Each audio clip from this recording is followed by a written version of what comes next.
It's an exciting time here at PHNX Cardinals. Johnny Venerable, Bo Brock, and we are joined by Cardinals rookie wide receiver Tejhaun Palmer, sixth-round pick out of UAB. He's already, 2 months into your pro career? How's that sound? Sounds great. I mean, yeah, it went by pretty quick, though. 2 months did, so exciting, though.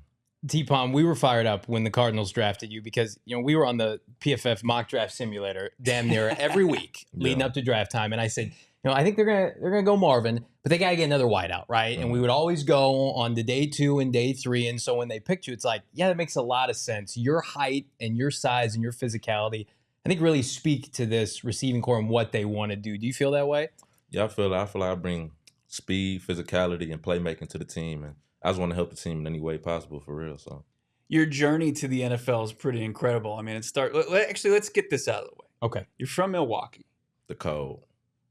But you were cheering for the Bucks when they were taking on the Suns in the finals? Yeah. I mean, that's unfortunate, but I understand that. You make your way from a small town outside of Milwaukee, right? Yeah. I think I saw it was was your class 800 people deep? Or was that your school? The school. So yeah, 800 people for the middle school, too. Yeah. Yeah. So you go from there to Snow, Utah, Snow College in Utah, and then to UAB to the NFL. Yeah. I mean, no disrespect to your former quarterbacks, but what's it like getting out of a break and you got that first pass coming from Kyler Murray? Man, it's amazing getting a pass from Kyler Murray, for real. Like, he make unreal passes, and he put the ball in, like, the perfect spot. Like, he the type to throw the ball before you even break and put it right there in the bucket. So, yeah, it's nice playing with Kyler. So the Cardinals, this regime, Monty Ossenford, Jonathan Gannon, they have taken 3 wide receivers during the past 2 years. Michael Wilson, Marvin Harrison Jr., and yourself. What does that mean to be included in a group of guys like that? It means a lot because, obviously Mike Wilson and Marvin Harrison, they're great receivers. So to be put in that little category definitely means a lot. Did you hear Mike Wilson, the way he describes Marv yesterday? Perspicacious? Anybody want to try to tackle what the heck that word means? What does that mean? I mean, he used it like real casual, too. I mean, he was flexing that Stanford education on everybody yesterday. How you say it? Perspicacious. It's not perspiration. No, it's not. I'm perspirating right now. No, I ain't never heard that one. We can drop expletives on this show. He can't do that in the press conference, but we can do that on this show. You can say whatever you want. Let's talk about that wide receiver room. I mean, it seems like Mike going to his second year. You got Marv and yourself going into year 1. You got Greg Dortch, the ultimate underdog. He hosted a podcast on PHNX Sports. Like, we know about Dortch, Light the Dortch, Zay Jones. I mean, what are your early impressions of that room? No, it's all good vibes. Like, they welcome me with open arms. And Zay Jones just got here with me, too. So he real cool. I talk to him every day. And just all good vibes, for real. What about Coach Drew Petzing? We had a chance to connect with him at the Combine. He's a guy, I look back on his time in Cleveland. He took a guy in Donovan Peoples-Jones, who was 7th-round pick, made him a really high-end contributor for that team. Has he made you feel welcome? Like, hey, you're going to get opportunities here to be a part of this receiving core. Yeah, he definitely made me feel welcome. And he said he wanted me to go out there and show what I can do. And it's crazy because he was actually the East-West offensive coordinator. That's right. The East-West Shrine Bowl. So I was already familiar with him. So yeah, it was definitely good. When Mike wasn't putting our brains in a pretzel yesterday with his vocabulary, he was giving us more insight on Petzing's offense and how its emphasis is on timing. How does that, for you, translating from playing in UAB to now Petzing's offense at the Cardinals? Is it a complete difference to you, or is it pretty similar? I'll say it's pretty similar for the most part because, I had Coach Difford for my last year as a head coach. So he really taught me a lot. And as far as the playbook and the timing-wise, it was really kind of the same because he really tried to make it like NFL style to get us prepared for this moment, which he did. So, do you feel like you're going to have a definitive role for this team, or is it maybe too early to tell? Like, do you feel more comfortable maybe inside or playing outside? Obviously, we know the value that this team puts on special teams, but have they given you kind of an idea of how they're going to use you early on? Not specifically, but I mean, I'll be comfortable anywhere to help the team succeed, for real. Inside, outside, and special teams. I feel like I can do all. So, Coach Gannon gave us some kind of insight on OTAs, some of the key camp battles. Garrett Williams, Greg Dortch, kind of playing in the slot. Anything stand out during your short time so far? Any good matchups?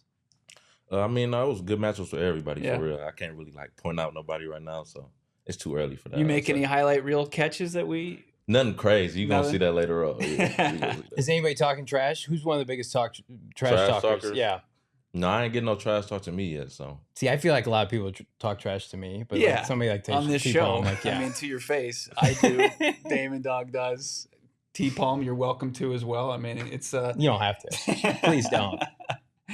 But it feels like that. Yeah, I know it's a cliche, but iron sharpens iron. It feels like you guys, the competition level is at an all-time high. No, I like that though. I feel like competitiveness brings out the best in everybody. So I'm willing to compete. So you mentioned the East-West connection with Drew Petzing. I want to go back to the draft process. And were the Cardinals one of those teams that was consistently in the mix, talking to you, talking to your agent of like, this is a place that I could definitely go, or did it kind of come out of left field? No, I was talking to the Cardinals. I had the Zoom call with them, and I was talking to him at the East-West and the Hula Bowl. So I had some conversations with him. So I wasn't very surprised that I got called up by them. So. Did you know much about the Cardinals organization before this kind of all started? Not too much. No. Like, what did you know? Like Fitz? Larry Fitz. There you go. Especially he one of my favorite receivers. So I mean, it's got to make you feel good. Like, we watched this team last year play a lot of rookies, like a lot of rookies. Like, I think outside of the Packers, this team played the most. Do you feel good about like your opportunities coming in this year? It's like, yeah, I have goals. I want to be active on game day. I want to contribute on special teams. I want to have a part in this offense.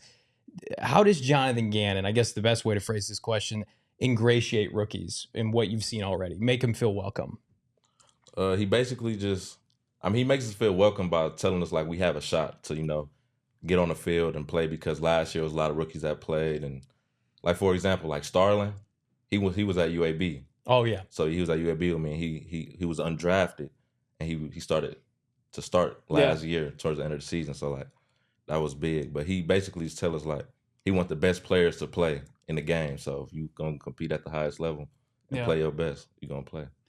What any highlights from Larry Fitz that stand out to you? Nah, he got a lot. Yeah. I can't think of one. Nothing. Nah. I mean, what you say? I mean, the playoff run to the Super Bowl. Yeah. Nobody's had a better playoff run than that. Fact. I mean, you had the flea flicker where he's not just going up and getting it. I mean, he's doing it in coverage and coming down with the football. I mean, every ball that it felt like he caught, outside of the one where he caught it up the seam and he just took off for the go-ahead touchdown before Santonio Holmes allegedly toe-tapped for the winning score. Well, that was crazy. Yeah. Yeah, it's one we like to forget around here. But, T-Palm's here to help right that wrong. Absolutely. Yeah, this team, talk about the momentum of this team. I know you just got here. It's a team that 3-5 in their last 8 games. They were, a missed field goal away from going 500. Like, are the vibes around this team like, yeah, we have expectations this year postseason. We want to get to a place where this franchise hasn't been in a half decade. No, yeah, Kyler in the huddle, what was it, yesterday? He made it real clear. He said he's trying to win the Super Bowl. So that's our expectation. In the huddle? Yeah. How does he work that in? Just No, like breaking it down. Oh, breaking gotcha, it down. gotcha. So it was like he wanted to win a Super Bowl. So yeah. That stuck with me, and I feel like we can do that. I mean, people just nationally, I think people are absolutely sleeping on this team. Kyler Murray's he took some flack that I think that was undeserved while he was fighting back from injury. And now going into his second year under JG in this organization, really embracing him. Like, he's in a great spot. It really feels like, he's taken his leadership to the next level, and feels like his leadership, just his game is going to the next level. Are you seeing any of that, or is it just you're just trying to acclimate yourself? Kind of both. Yeah. No, I'm still trying to like acclimate myself, get used to the playbook and stuff. So my head's still spinning a little bit.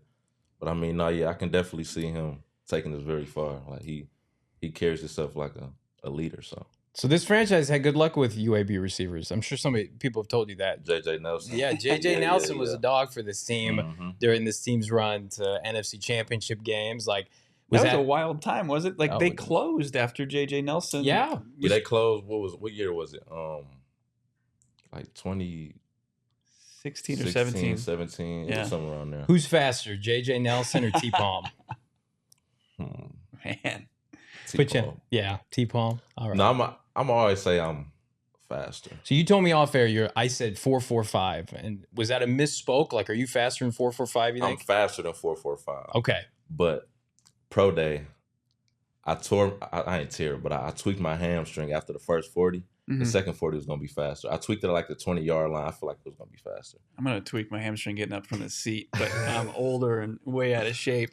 Let's look at the Cardinals wide receiver room. So if you're faster than 4.45, Mm-hmm. who's the fastest guy in the wide receiver room? Fastest? Yeah. Like, have you ran against Marv yet? Have you and Marv just like said, "Hey, let's No, let's go I ahead"? haven't. Okay. See, I haven't, so I don't know. But Marvin fast. Yeah. I don't know who the fastest is. Andre's pretty fast. Andre fast. Yeah. Mm-hmm. Like, he be moving. I mean, Zay Jones fast too. Like, everybody got speed, but I can't say who the fastest right now. Do you know who you're rooming with camp yet on the No, I Horizon? They don't. haven't told you yet. Mm-mm. Who would you like to room with? We can put that out there in the universe. Maybe good vibes. No, I mean anybody for any of the receivers. Yeah. I mean anybody on the team, but like receivers, I feel like we click the most because it's within your own group. Now that you've been in the Valley, what are some of your favorite spots to visit frequent? Have you found the restaurants, your go-to spots yet? No, not yet. I just been at the hotel for Yeah. real. Yeah, I still got to get out. Just locked in, looking at the Yeah. playbook. Yeah, That's pretty it? much. Just locked in. We'll Focus on the take you playbook. out. We'll take you out. Yeah, take what's Yeah. some good spots. I need to know some You good tell spots. them what you're the ingratiated Arizona native. You tell them where to go. I mean, tell a 20-something? Yeah. Me in my 30s? So we work with a lot of youngsters here, and they're Yeah. always like down Damon Dog is Old gonna be Town able to tell 'em Scottsdale. that, Yeah, they run Old Town Scottsdale if you want to come. All right, bet. I'm more like Old Town Chandler, Old Town Gilbert. Like, we talk That's about. where I live. Give me the Froyo spot. That's right. Froyo. There's a place in Gilbert that has soft serve ice cream, and it's prickly pear, and they dip it in lime. Mm. It's You're like a boring hard T-Palm shell. right now. You're boring him. End the show. End it. Segue it out. We'll talk off air. Of course, our Desert Financial Credit Union transaction of the day was T-Palm getting selected in the 6th round out of UAB. T-Palm, it's been a pleasure to get to know you. Can't wait to see you hit the field come late July and, of course, this season. No, I can't wait to make it happen. I'm excited. Very excited. Thanks for having me too.